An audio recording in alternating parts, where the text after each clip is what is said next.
Students, today we learn Unit 2, second lesson, The House Builder.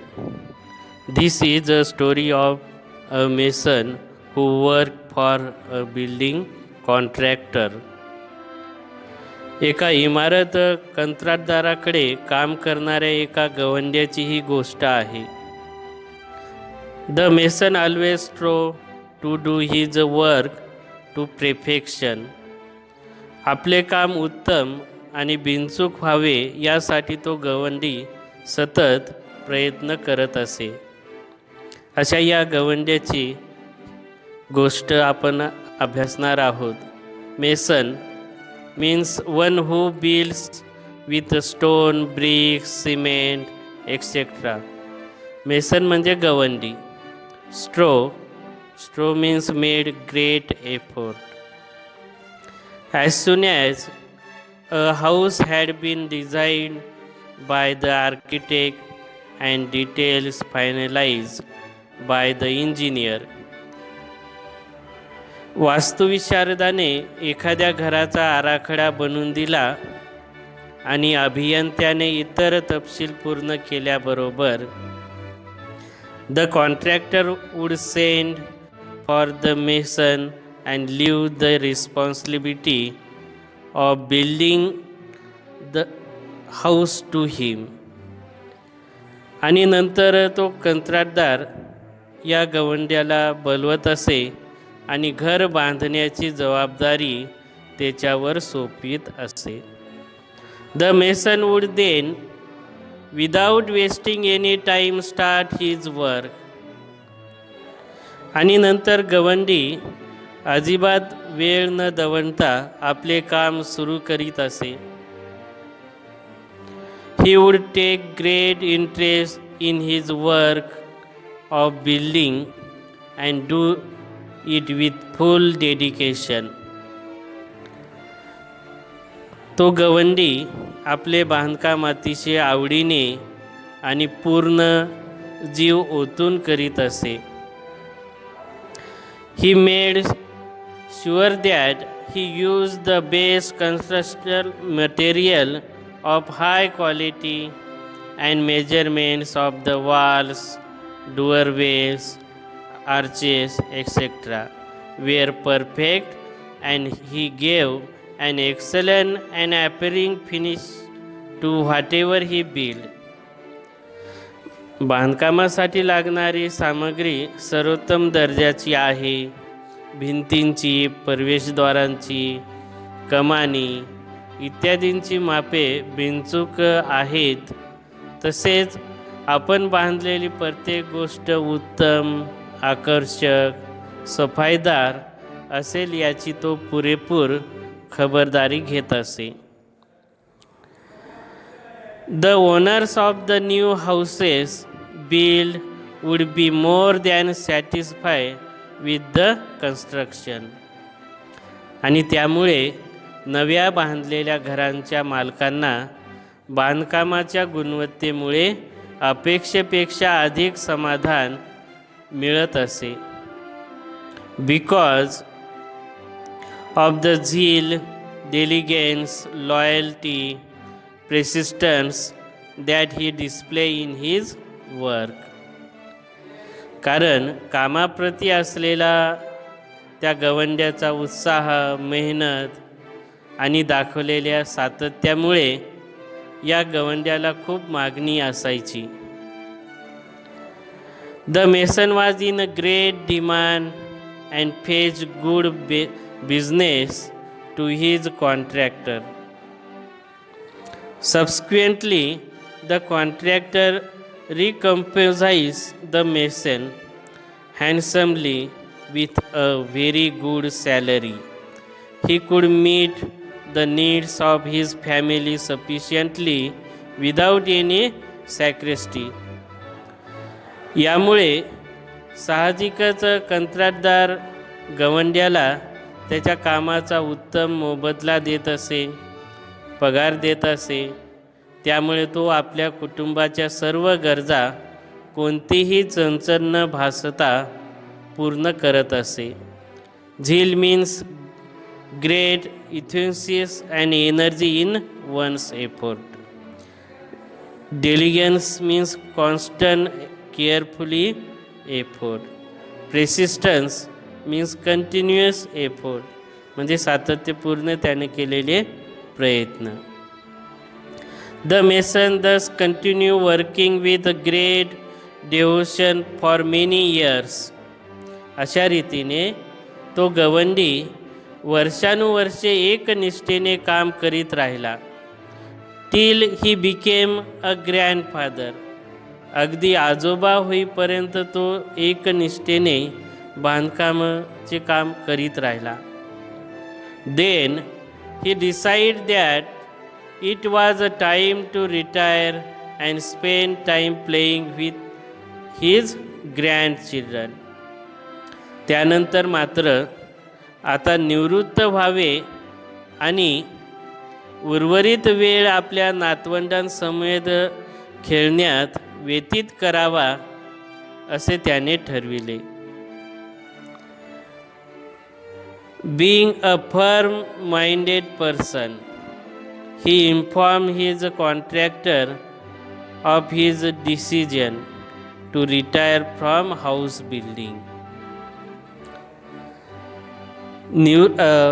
त्यानंतर मात्र आता निवृत्त व्हावे आणि उर्वरित वेळ आपल्या नातवंडांसमवेत खेळण्यात व्यतीत करावा असे त्याने ठरविले. दृढ निश्चयी असलेल्या या गवंड्याने घर बांधण्याच्या कामातून निवृत्ती घेण्याचा आपला हा निर्णय कंत्राटदाराला सांगितला.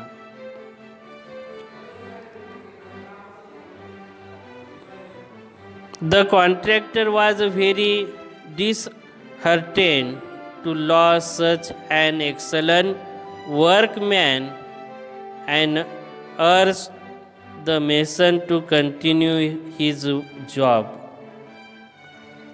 इतका उत्कृष्ट कारागीर आपण गमावणार या विचाराने कंत्राटदार निराश झाला आणि गवंड्याने काम सोडू नये म्हणून त्याने त्याला खूप विनंती केली. बट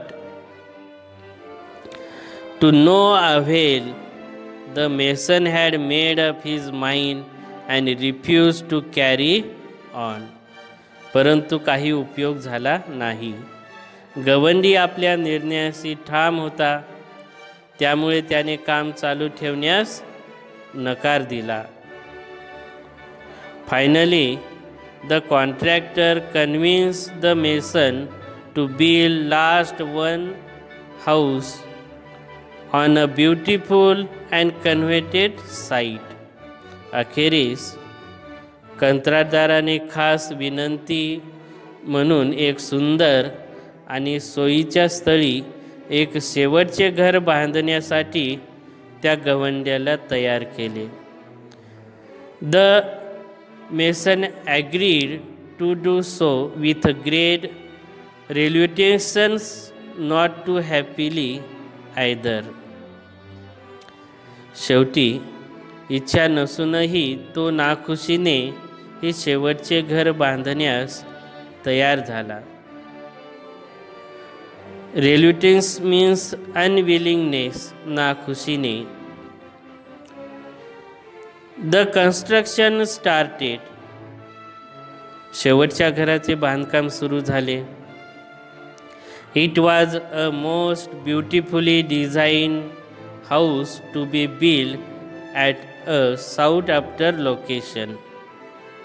अतिशय सुरेख आराखडा बनलेले ते घर एका खास निवडलेल्या ठिकाणी बांधले जाणार होते.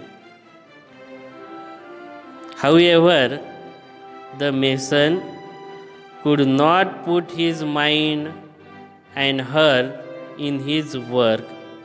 परंतु गवंडी त्या कामात आपले चित्त गुंतवू शकला नाही. He did his work very roughly and carelessly, without interesting or dedication.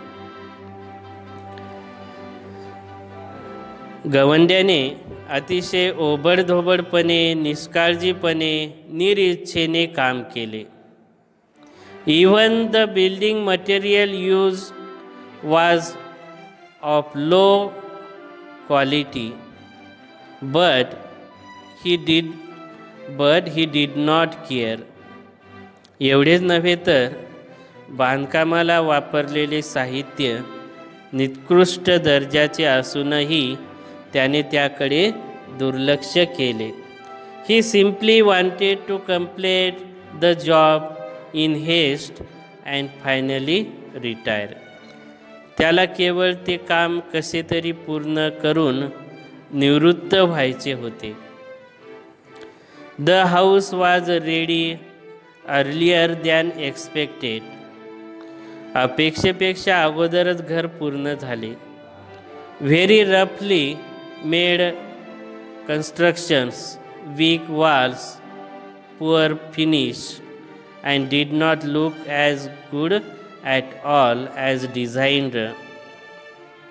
अतिशय ओबडधोबड रचना व कमकुवत भिंती असलेले, बिलकुल सफाई नसलेले आणि दिसायला अगदी सुमार असे ते घर बनलेले होते. Yet the mason did not care.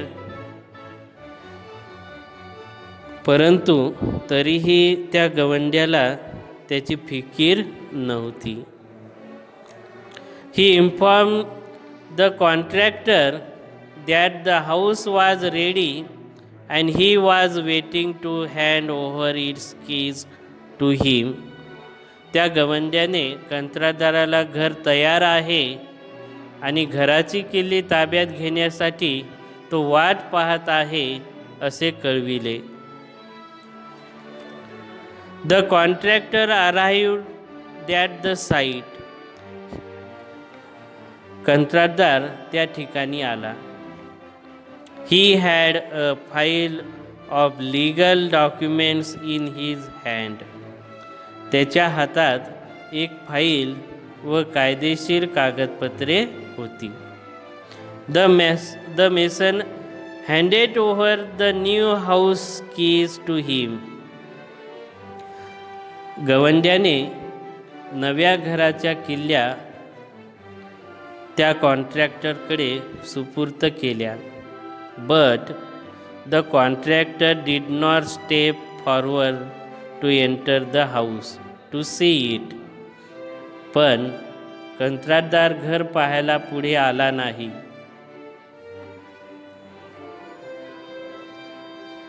Instead, with a broad smile, he handed over the file along with the house keys to the mason and said beamingly happy tone.